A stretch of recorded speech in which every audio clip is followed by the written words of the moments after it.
What's up, everybody? This your man right here, Rhode Island Red Rooster. As y'all come in, give me a thumbs up. Let me know that my audio is coming through good.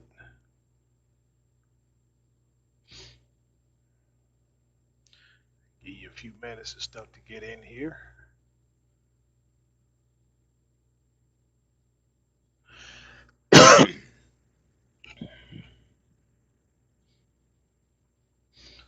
Let me know everything's all right. Do it for you, Paw Paw. Do it for you, Mimo. Do it for your Boya.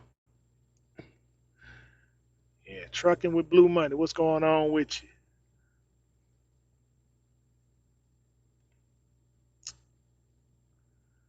All right, Dale. What's going on?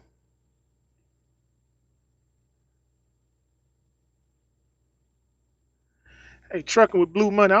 Man, I don't see how you run that West like that. Good Christ, don't you get?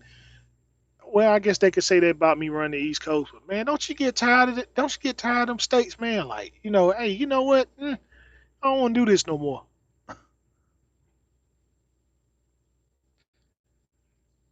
Man, jeez, boy, I said, good gracious, I don't see how you do it, man.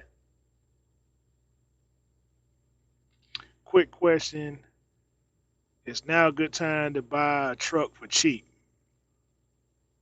Yeah, yeah, it's a good. If you gonna buy the truck straight out, yeah.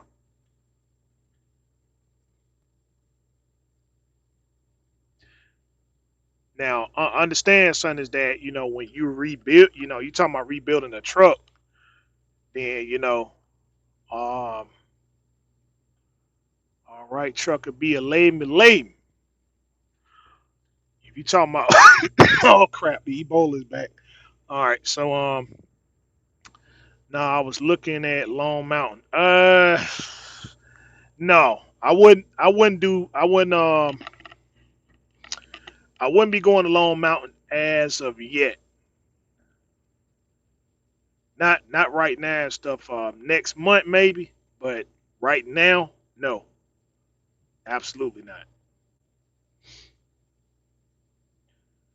Yeah, if you talking about buying a truck straight up, yeah. You talking about financing? No, because although we got phase one and stuff that's going on, like down here in the south and stuff, they don't went into phase one and people just don't went. They done lost their minds. Like, oh man, I'm going to stand in the mall and I get to go and sit down at McDonald's, even though they don't want the 10 folk in there and this, that, or whatever and stuff. It's I guess you got to give it a few. I guess you got to give it a few weeks and stuff for everything to catch up because they are having some issues and stuff as far as like some of the facilities closing, like Smithfield, Smithfield Packing and Tyson's. I get tired of being a company driver. I notice I'm doing a lot of free work for this company. That's trucking in general. That's trucking in general and stuff. We still in the kind of hunker down phase and stuff. Like where you are right now, you just got to kind of make the best of the situation till um, make the best of the situation and stuff until things get a little better. Because like I said, right now and stuff, man, it's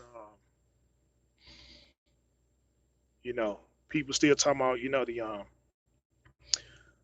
the COVID Ebola 1943 and stuff, and so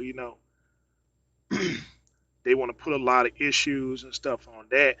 A lot of facilities that a lot of facilities that do business, they're closing up now and stuff. They're saying, you know what, hey, we're just throwing in the towel and stuff like that. So it kind of gave people escape if they want to get out and get their hands clean and stuff too. And so you got to kind of see what's left when when everything is stuff is on the up and up. So right now, just hold what you got. You see, just hold what you got and stuff. But it's no, it's definitely no time and stuff to be going anywhere like to another company or so on and so forth because it's pretty much going to be the same thing. Six in one hand, half a dozen in the other.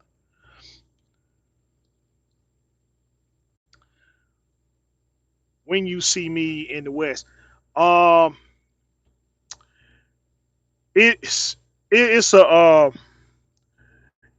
it's a video and stuff, right? And I ain't gonna say who posted it because some of your information is up there and stuff, and I ain't want that, I ain't want that being put out there and stuff. But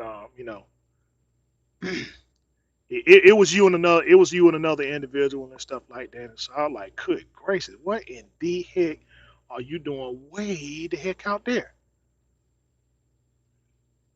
Let's see, are you leasing it on with someone with contract freight? Yes. Oh, wait a minute, hold up. You must be, are you asking, let's see, are you leasing? Okay, you talking to Brother Dale and stuff. My bad. Sorry, Miss Hughes. Sorry about that. Um, but anyway, man. Today's topic is the shipping and receiving policies and stuff. With the COVID-19, the Ebola and stuff like that. And so I don't know if you guys and stuff have seen where things and stuff been pretty easy.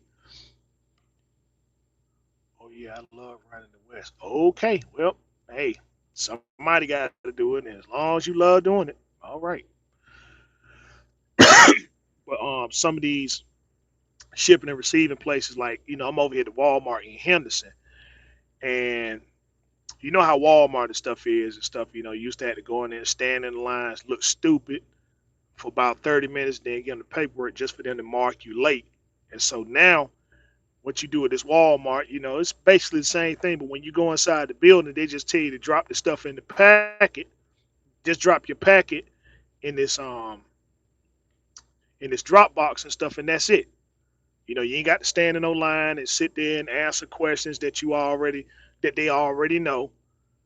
You just drop it in there, you go back in the truck, and that's it. You in and out of there. You know, um, CNS.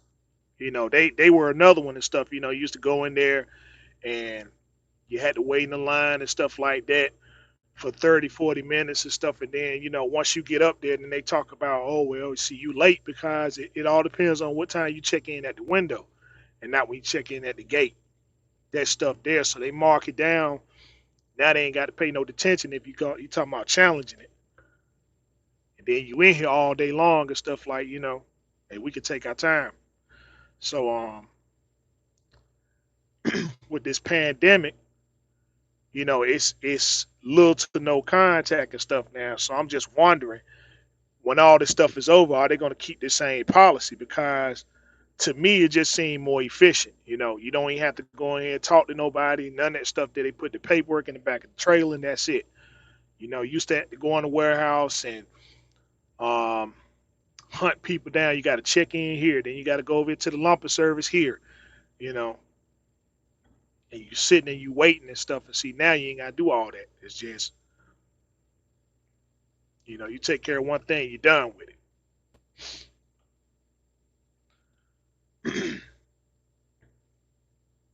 Oh yeah, side note. Hold up, let's see, let me flip this thing over here.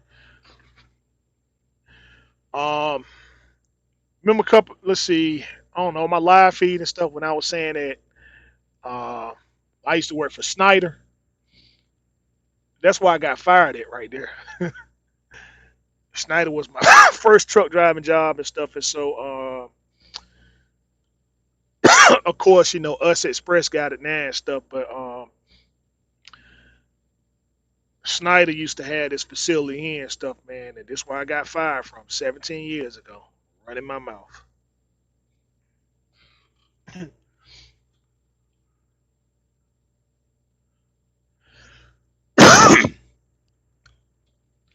And then I got fired 6 months later. Snyder lose the contract to they lose the contract to rental this place called Rental Room. And so the guy name was Ed Woods. They wanted to find him. So I guess what goes around comes around. So, but anyway, just thought I'd share that little tidbit and stuff like that, guys.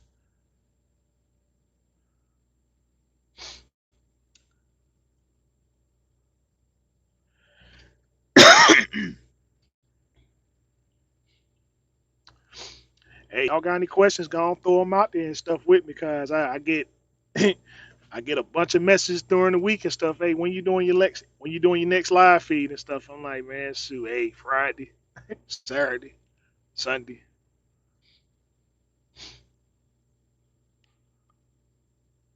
Some people stuff I can't get to. Got this YouTube studio and stuff, man. I be wanting to respond and stuff, but then some messages get posted. Then when I go looking for them to respond to them, I can't find them. So I'm like, shoot.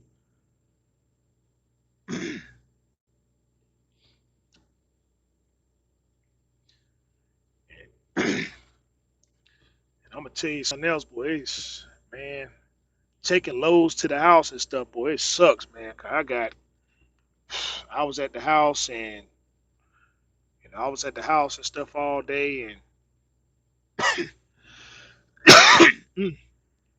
it slipped my mind and stuff a little bit. I said, "Dang, I said, man, I got a 7 o'clock appointment and stuff, right?" And messed around to around 4 o'clock and stuff. I'm like, "Oh crap, man, I'm gonna be late and I'm gonna be stuck with this load and all this crap here." So I couldn't even put on my school clothes and stuff, man, to keep my night clothes on and stuff, man. Drive the truck. That's why I'm wearing this yellow shirt here.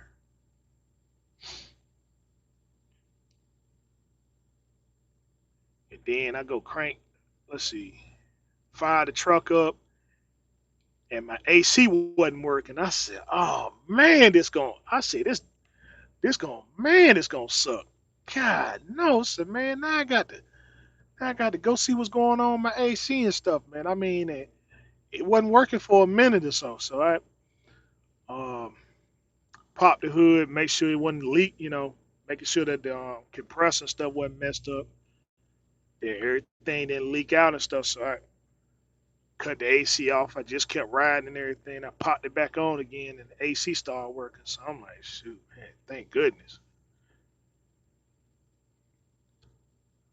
But I don't know, man. It's just something about this truck, man. I can go anywhere, but man, shoot, I go home and shut down for a day.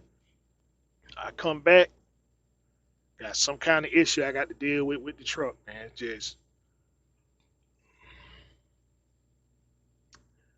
but anyway, like I said, I'm glad that it's working.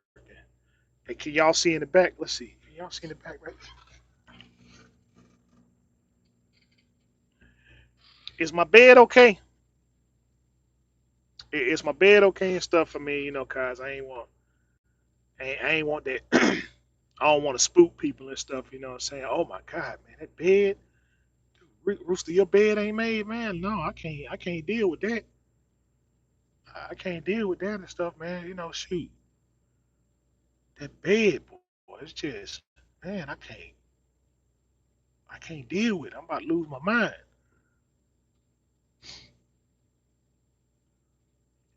God, this the second straight. No, it's the third day and stuff. I ain't seen him up here. I'm pretty sure you got the notification.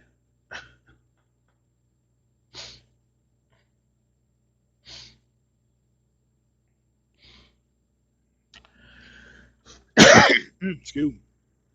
Oh, this daggone Ebola, man. Um, yeah. So anyway, tomorrow, let's see. People shouldn't be looking at your bed. I never make mine. It's pointless. No, I mean, like I said, each his own and stuff. Some people and stuff. They just, hey, I'm OCD too. I'm OCD too and stuff. It's just I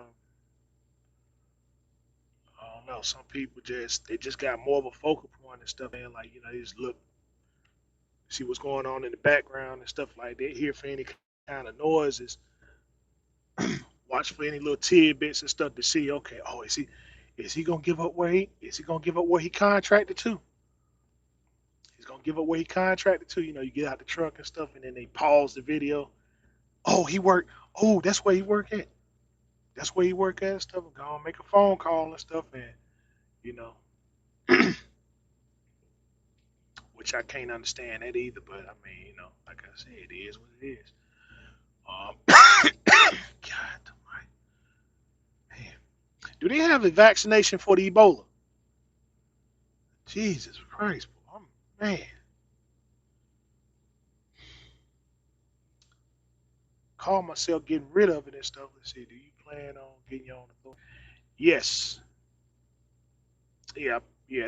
That's the ultimate plan to get my own authority. It's just um, my issue is I just need to find a contract. I just need to find a contract. If I could just get one contract, then I will go get my own authority. Cause like I was explaining, it don't make sense to it doesn't make sense to get your own authority and then fill out a bunch of carrier packets for people that you could lease on with, you know, for the same and you hauling their freight for the same amount of money, but you got more expenses just to say I'm independent. Okay, I'm gonna fill a carrier packet out with Landstar, and then Landstar makes up 90% of your revenue. Landstar makes up 90% of your revenue and stuff. That just you just better off going to Landstar and stuff. I mean, cause the expense is a lot cheaper. The expense is a lot cheaper and stuff. You can take advantage of a lot of things and stuff, so on and so forth. And you probably come out making more money as opposed to just getting your own authority and hauling freight with them. Because the only advantage that you have is you ain't got to worry about the 90 day. You ain't got to worry about the 90 day and stuff, and then of course whatever kind of setup you got and stuff. You ain't got to worry about no safety people calling you saying, "Well, hey man, you went a minute over your logs and stuff, so you got to terminate you. You parking in Brooklyn, somebody saying you parking, so you parked your truck at your house at a 90-degree angle and stuff, so we got to terminate you."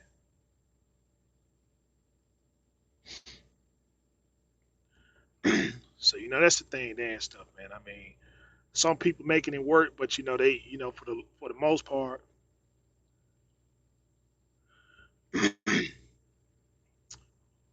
why don't you do seafood out the Northeast? Cause a lot of that stuff got a lot of stuff is tied up. Cause there were some people that I was talking to, Highliner. Let's see, Highline Capital. No, not Highline Capital. See guys called Highliner Enterprise and stuff. They got a place in uh, uh, God Almighty.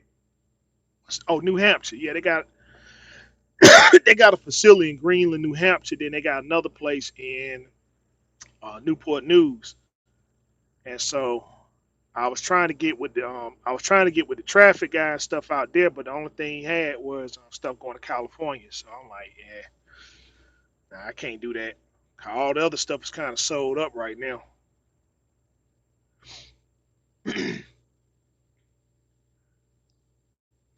Plus that seafood and stuff. I think you need. I guess it depends on what you get. Like I know a lot of the crabs and lobsters and stuff like that. You need the $4 million policy as opposed to the 1 million, as opposed to the 1 million stuff. To make you straight. So uh, yeah, it's kind of a tough market to get into right now.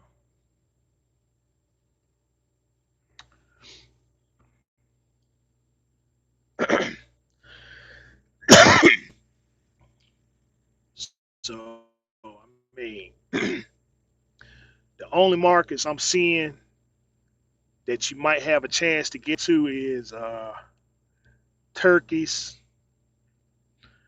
turkeys and chickens, and some of that, a lot of that chicken stuff getting a lot of chicken stuff getting sold up. So um, pork pork is all sold up. They they went back, the pork and stuff. They went back to providing their own transportation and stuff. They used to, like Smithfield and stuff. They covered.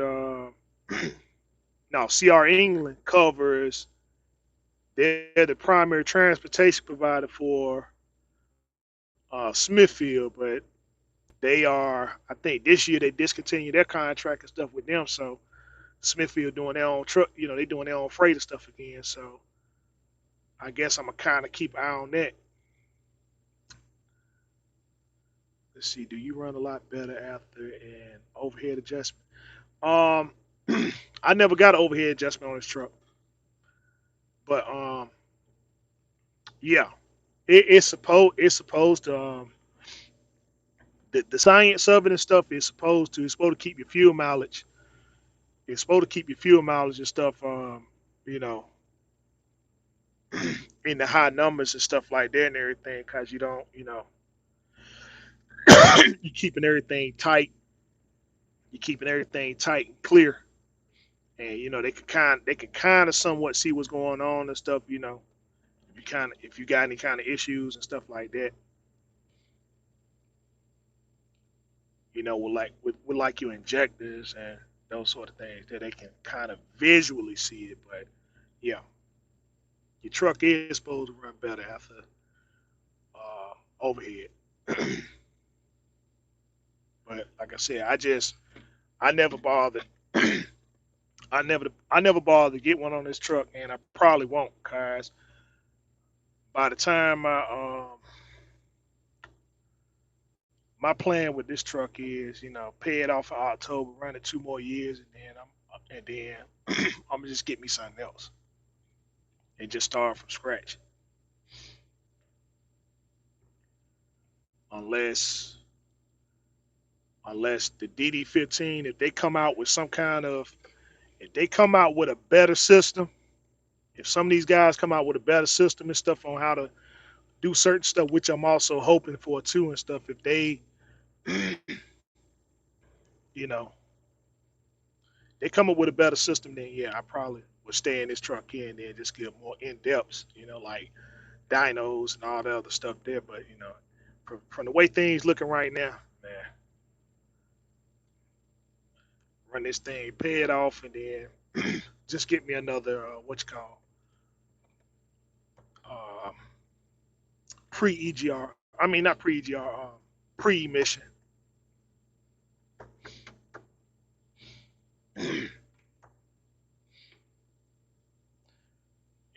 That's the plan anyway. So,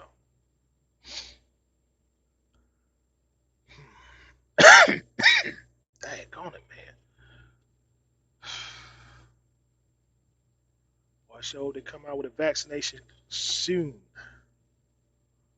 Let's see. How does your truck pull? What's the horsepower setting? Let's see. The horsepower is set at four. It's 4 1/4. It's this truck is set at 4 1/4 and stuff. So it's um it's a fairly weak motor for the most part and stuff. I mean, it's just like if I hit a hill or something like that, I'm almost down to almost down to the low side and stuff like that. So but I hit very few hills and stuff and mountains. And so I mean, as far as flat land and everything, it's all right. It's just the truck came from CR England and stuff, right? The DD15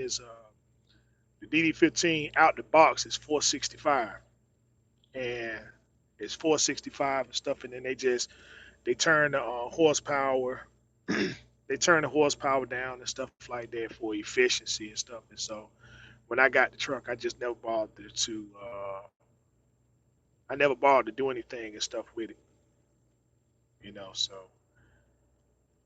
let's see. What's up, Rooster checking in? All right, Zaki. Let's see. Yesterday I spent $470 on a DD15 transmission flush. Yeah, yeah. They Oh, it said DD12. Excuse me. Hang on. What am I talking about? Yeah. Yeah. They I guess it ain't gonna even matter where you went to and stuff. But yeah, they it's about what you gonna pay. How much did the surgery cost? 35. Yeah, 35 for the surgery. But it's not to say that it's not to say that um everybody's gonna be priced that way and stuff. It's just mine was on a worst case scenario. Mine was on a worst case. So unless your situation is the same as mine and stuff, and you got the same setup, then you shouldn't be paying no more than that. Doctor turned mine up 100 horsepower. My sir. Hey, um, with him doing that and stuff, like I was explaining and stuff with the dyno, is that you know when you get the horsepower and everything turned up, right? If you know you turning it up, then you need to be somebody saying, okay, let me go to the dyno and stuff, and let me go to the dyno and stuff and see what's going on, because once he turned up in the ECM, he go in the ECM and turn it up and stuff like that. You want to make sure all the components and stuff are responding, you know, and make sure that you ain't overworking some stuff that ain't supposed to be, because some people will they'll do this too. Like, all right, say, and they real good with this on cats and stuff. Like some people, you'll get like a C15 and stuff, right? That's a 475 that you can get it turned up to a 550 without having to do nothing. So some people will get it turned up to a 600. They'll get it turned to a 600, and the first thing they think, oh man, shoot, I'm pushing 600 and stuff like that, and I ain't had to do anything and stuff, right? I ain't had to go on the block and do nothing. Then they go to the dyno, come find out, you know, the truck probably doing like 495. The truck doing 495 and stuff, cause the components and stuff, right? If you don't get them synchronized and stuff, when you go and you get the mashing, the ECM gonna send a message to everything and stuff in the truck. Okay, all right, we need this power, and um, some things might respond to stuff a little bit better than others. But if it's stock and stuff, then you're gonna have to deal with stock issues and stuff like that. And so response time is one of the bigger issues and stuff. So that's why some people go in and modify and stuff like that to get bigger. They get bigger stuff, better stuff to handle that horsepower, whatever and stuff, right? So, you know, anybody can go in the ECM and turn the horsepower up, but unless you go to the dyno to see what that thing actually doing and stuff, then you just got kind of like a placebo effect going on. Like you'll feel the power, you'll feel the power and stuff because it's turned up, but you want to know that the power that you putting down and stuff is that actual 100 that you paid for. Otherwise, that and stuff, man. I mean, it just kind of defeat the purpose, because you don't want to overwork your stuff if you if you got it at if you ask for that 100 and he got it set at 100, and then you go to the dyno and you only got 40%. You only got a 40% increase. Power is power, but You got to actually know what you got to actually know what 100 horsepower and stuff feels like. And see, once you get that feel and stuff, then you'll know right then. Okay, listen, if something go wrong and stuff like that, you automatically know. Okay, listen, I need to take this thing to the shop cars. It ain't doing, this thing doing 90 or it's doing, it ain't giving me that 100. You know, so that's why I advise anybody if you go and dealing with horsepower and stuff like that, find you a dyno shop. Find you a dyno shop and stuff, and deal with those people specifically. And the other thing about going to the dyno and stuff, you got to be patient. You got to be patient, man. Cause I'm telling you, it's like I mean, it's worth it. It's definitely worth it. But you might go in.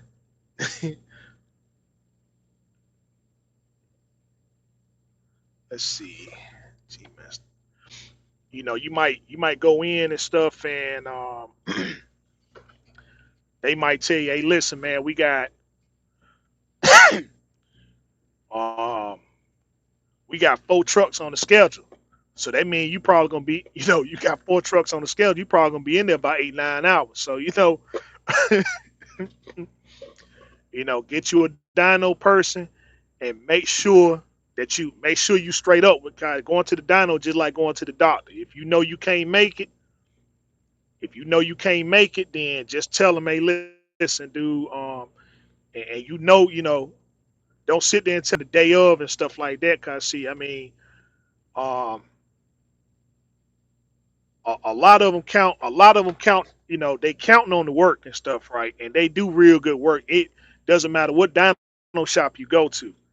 They do real good work, and I respect the people in the profession. It's just, man, it's nothing more upsetting knowing that you got some clientele and stuff, and they ain't gonna show up. Cause them sessions and stuff, man, Them sessions can be a few hours just to make sure that everything and stuff is on the up and up. Cause they gonna get you straight and stuff, man. It's just, you know, just find you somebody and find somebody that you know that you can get to and stuff like that. And just don't mess around with them, cause um, a lot, the dyno shops are actually on a decline now. They on a decline now and stuff. And so um, some of the more popular shops and stuff like that, they okay and stuff, but then you got something that's not so popular and stuff. And thing is that they all do great work. If they got the setup like they're supposed to, 10%. If they got the setup like they're supposed to and stuff, then they'll get you straight. Let's see. Uh, what's up, Mr. Slender? I collected all my money and I'm finally home chilling. All right, Mr. Ahmed. I was already priced in the surgery package. I only feel the power when I'm heavy. Um, yeah, they already in there and stuff, right?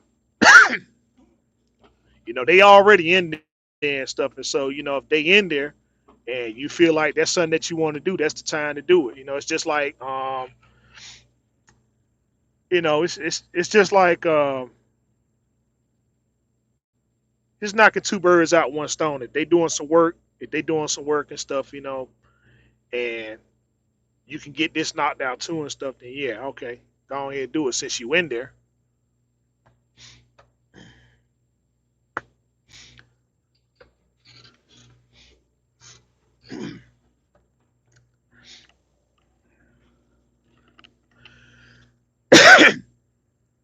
Hey, does anybody know?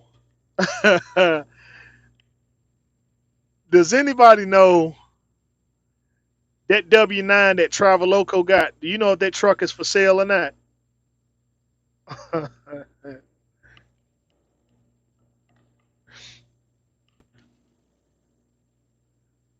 that one, that one, what you call had and stuff, right?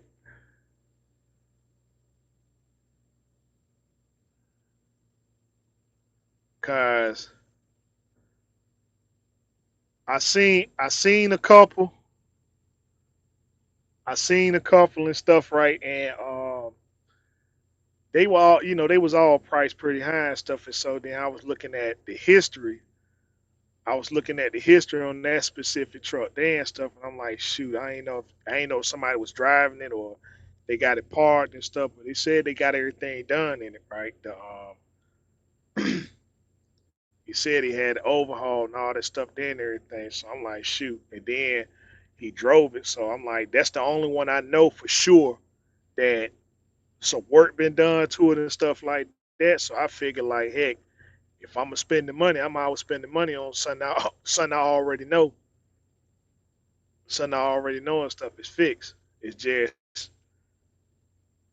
I guess all that other stuff that's in it, but I ain't seen nobody driving it or nothing.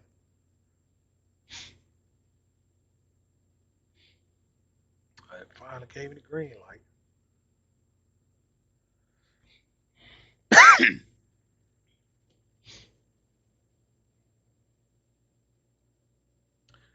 Let's see.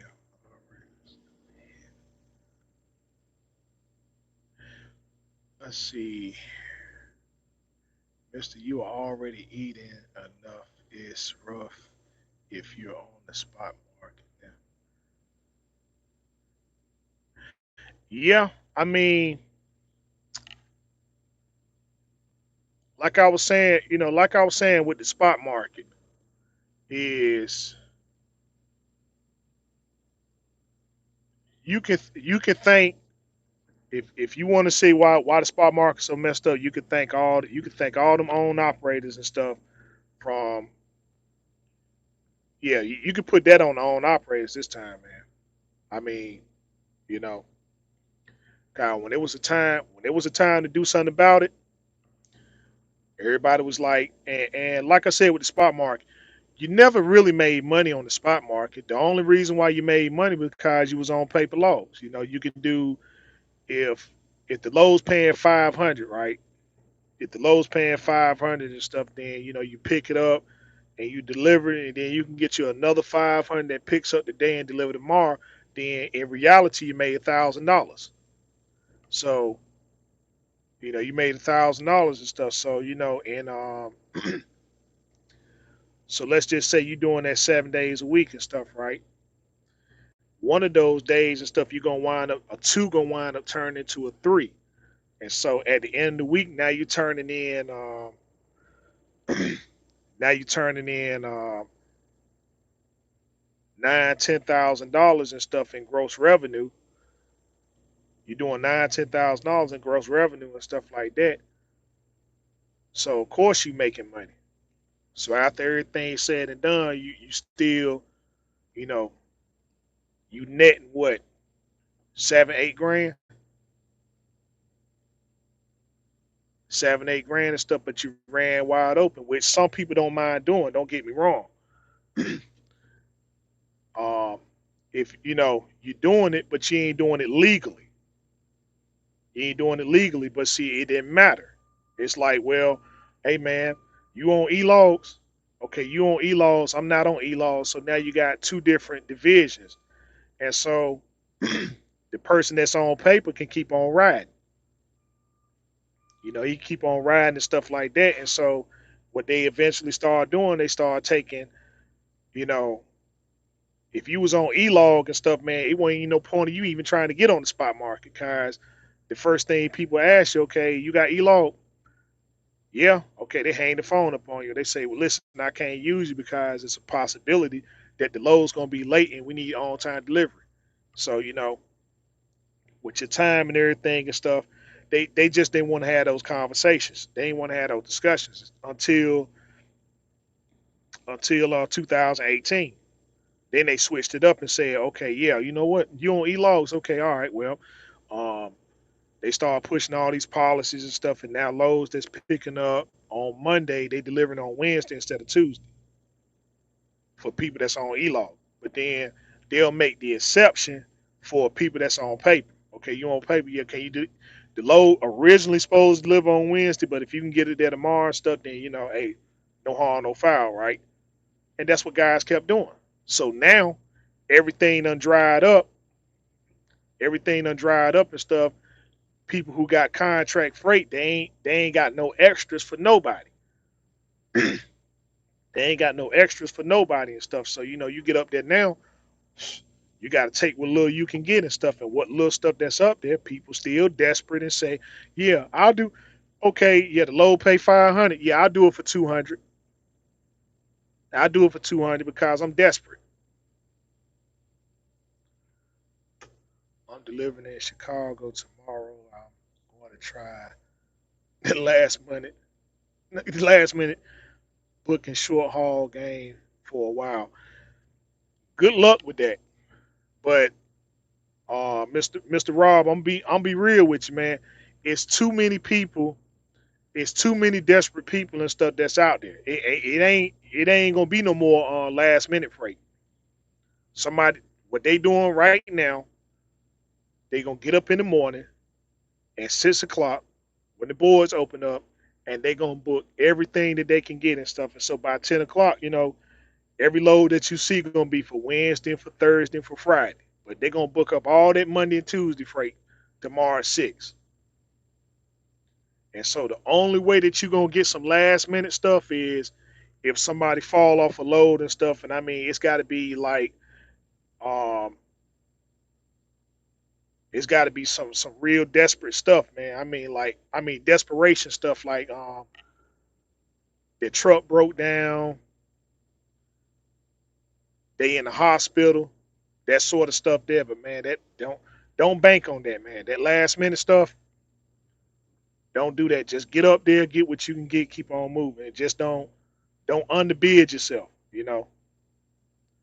cause contrary to most people believe, they'll say, well, we own operators need to stick together and stuff like that. But then shoot, just like I said, the load going for 600. Tell okay, yeah, load's going for okay. I'll do it. I'll do it for $150. I'll do it for $150, and then complain and stuff and talk. Well, I had to spend my own money to haul the load. Then they underbid it so bad, and so too many people doing that. They underbidding it so much and stuff that they say, well, it's a trend that's going on. Oh, he doing it for 150. I'll do it for $25. I'll do it. Oh, he's doing it for 25 and stuff. I'll give you $200. I'll give you $200 to do the load. Straight up, man. It's people out there that's like that. Seriously. But they'll jump right on up here and stuff and say, okay, hey, okay, drivers, see, we need to shut down these trucks for 3 days because we shut them down for 3 days. Then, it'll go to Congress and, uh, Congress will take it to Senate, and then the Senate will sit there and pass rules and regulations so that brokers don't have to do this undercutting stuff when they ain't doing the undercutting. It's the drivers that's doing it. Drivers always have been, always will be. 'Cause this is a cutthroat business. They will cut your throat.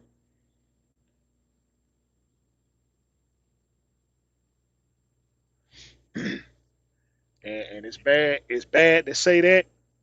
It's bad to say that about this industry, but man, it's the truth. If we're gonna make any changes and stuff, man, we got to call out some of these people and stuff that do this underhanded stuff. Dang, oh, my battery about to go dead. Hold on. Let me see if I can catch this thing. I forgot it was at 10%. I forgot it was at 10%. Oh, I ain't gonna catch it. Hey, look, fellas, I'm gonna go ahead and end it right here and stuff. Got the phone about to go dead. So, um, it's been another good weekend and stuff, chatting with y'all and everything. If you got any questions, comments, concerns, and stuff, feel free to hit me up. My contact information is on my YouTube page. Text me first. Let me know who you are. Let me know what the subject matter is and stuff. That way I can get my stuff together, let you know what time and stuff I'll be able to talk to you so we can go into constructive dialogue. Feel free to hit me up on my Instagram page, which is Rhode Island Red Rooster 22. Rhode Island Red Rooster 22 on Instagram. I'm always posting stuff about my 2013 Freeliner Cascadia. And with that being said, this your man right here, the one, the only, that beautiful Rhode Island Red Rooster, telling you as always, continue to do your research, fact finding studies, harness on your skills every day. Till next time we talk, next time we meet, be safe, be easy, and peace out.